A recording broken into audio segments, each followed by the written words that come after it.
नमस्कार दोस्तों, स्वागत है आप सभी का एक बार फिर। दोस्तों, इस वक्त की बड़ी खबर में आपको बता दें, मध्य प्रदेश में अपने ही सगे भाई ने दोस्तों के साथ मिलकर 14 साल की बहन के साथ, जो एक नाबालिग है, उसके साथ 11 महीने तक करता रहा दुष्कर्म। दोस्तों, केंद्र सरकार यानी बीजेपी सरकार ऐसे दरिंदों और जो अपनी ही मां बहनों की इज्जत के साथ खेल रहे हैं, उन पर केंद्र सरकार ना ही ध्यान दे रही और ना ही उनके खिलाफ कोई कार्रवाई कर रही, क्योंकि बीजेपी सरकार के नेताओं को घूमने और चुनाव प्रचार करने से वक्त नहीं मिल रहा। दोस्तों, आप देख सकते हैं कि किस तरीके से मुस्लिम देशों के अंदर अगर ऐसा कोई भी मामला होता है या फिर इसके साथ कोई बलात्कार या रेप जैसी घटना होती है तो उसे 24 घंटे के अंदर बीच चौराहे पर उसकी गर्दन काट दी जाती है, क्योंकि भारत सरकार इस पर कोई कानून नहीं बना रही, बल्कि इसको छोड़कर 3 तलाक, 370 या कृषि काले कानूनों को बनाए गए हैं और इन पर ज्यादा ध्यान दे रही, क्योंकि आखिर रेप और बलात्कार के खिलाफ केंद्र सरकार यानी बीजेपी सरकार, मोदी सरकार ऐसा कानून क्यों नहीं बना रही। दोस्तों, बताएंगे इस पूरी खबर को विस्तार से, लेकिन आप सबसे पहले गोदी मीडिया का विरोध करते हैं तो इस वीडियो को लाइक कर लीजिए।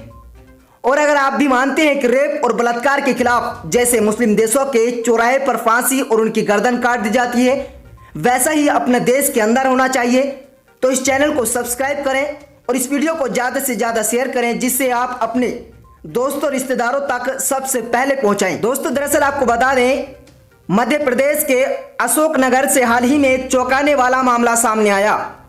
दरअसल 14 साल की नाबालिग बच्ची का पिछले महीने से सामूहिक दुष्कर्म किया जा रहा था। बताया जा रहा है कि बच्ची का मौसेरा भाई अपने 4 अन्य दोस्तों के साथ मिलकर लगातार बच्ची के साथ सामूहिक दुष्कर्म कर रहा था। वहीं इस बात का खुलासा उस समय हुआ जब पीड़िता बच्ची ने एक बच्ची को जन्म दिया और उसे कुएं में फेंक दिया गया। इस पूरे मामले में अशोकनगर पुलिस ने 5 आरोपियों को गिरफ्तार कर लिया है।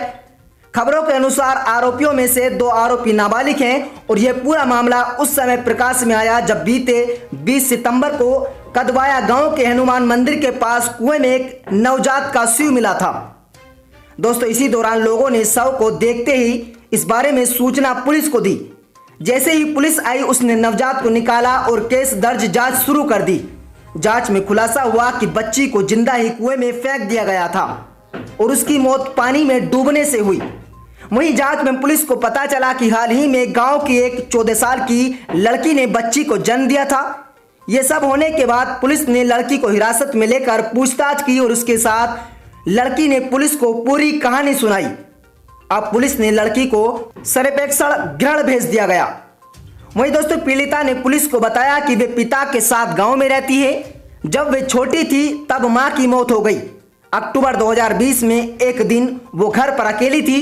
उसी दौरान पिता खेत पर काम करने गए थे और तभी गांव का रहने वाला उसका मौसेरा भाई कछेंदी उर्फ छोटू विश्वकर्मा घर पर आया। उसने देखा कि घर पर कोई नहीं है और इसी मौके का फायदा उठाकर उसने बच्ची के साथ दुष्कर्म किया।